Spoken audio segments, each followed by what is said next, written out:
réglé en un rien de temps.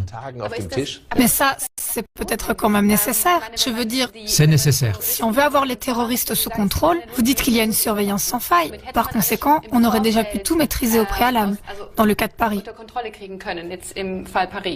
En effet, en Allemagne, on voit maintenant toujours plus, par exemple, actuellement dans une situation à Berlin, qu'il y a eu une intervention où on a arrêté 2 Turcs.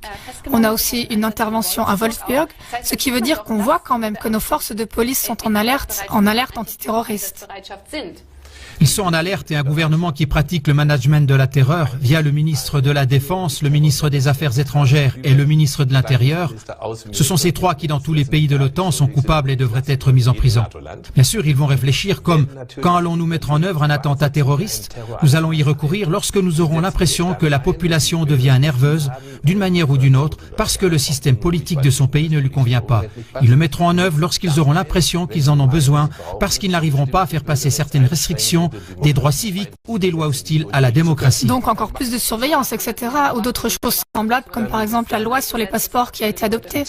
Par exemple, ce sont exactement ces points-là. Lorsque le gouvernement a le sentiment « Ah, nous arriverons à faire passer la loi sans attentat terroriste », bon, on va quand même arrêter quelques personnes, parce que ce sont peut-être des cercles qui sont contrôlés, mais ils sont quand même peut-être capables de se débrouiller tout seuls.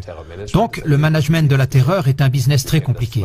On connaît cet exemple dans le cas de la NSA, où les services secrets intérieurs, les services de la sécurité du territoire avaient de toute évidence comme habitude de coopérer avec un groupe de tueurs d'extrême droite. Et ça, c'est de ces problèmes qu'il s'agit là.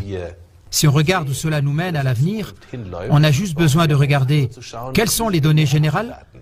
Si on a une crise, alors le gouvernement s'assure qu'elle garde la population dans la confusion par ce genre d'attentats orchestrés. Et ça, c'est en principe du point de vue du management. Les attentats autorisés, les personnes qui se promènent par là. Ce sont là quand même des accusations virulentes.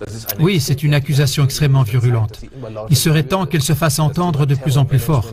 Le sujet du management de la terreur, je l'ai enseigné à l'époque aux soldats et j'en ai aussi donné une définition. C'est justement l'instruction, l'armement, l'approvisionnement donné, le paiement, le personnel politique et aussi les mesures disciplinaires. Il y a des lancements de drones US au Yémen où les troupes d'Al-Qaïda qui réussissaient ne voulaient pas obéir. Alors justement, certaines de ces personnes qui n'ont pas voulu obéir aux ordres ont dû être éliminées, etc. C'est un business très violent, sanglant, et ça englobe des victimes humaines dans les populations innocentes de ces pays où cela se déroule, comme par exemple maintenant, justement à Paris. Est-ce que cela fonctionne? Apparemment, cela fonctionne. Comme nous le voyons, l'attention de tout le monde est détournée. Le président français Hollande, qui est absolument impopulaire et qui était à 13%, a connu d'un coup une augmentation de sa popularité qui est passée à 29%.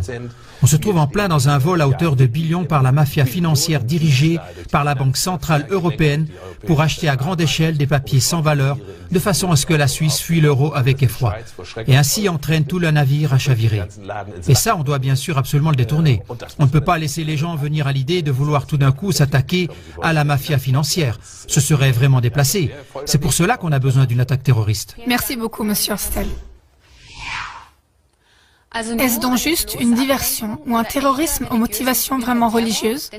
Car effectivement, une étude nous parvient d'Europol pour l'année 2013 qui dit que les musulmans ne seraient responsables que de 2% des attaques terroristes des 5 dernières années. Et si on regarde l'année 2013 de plus près, on voit 152 attaques terroristes dont seulement 2 avaient des motifs religieux et 84 des motivations nationalistes ou séparatistes.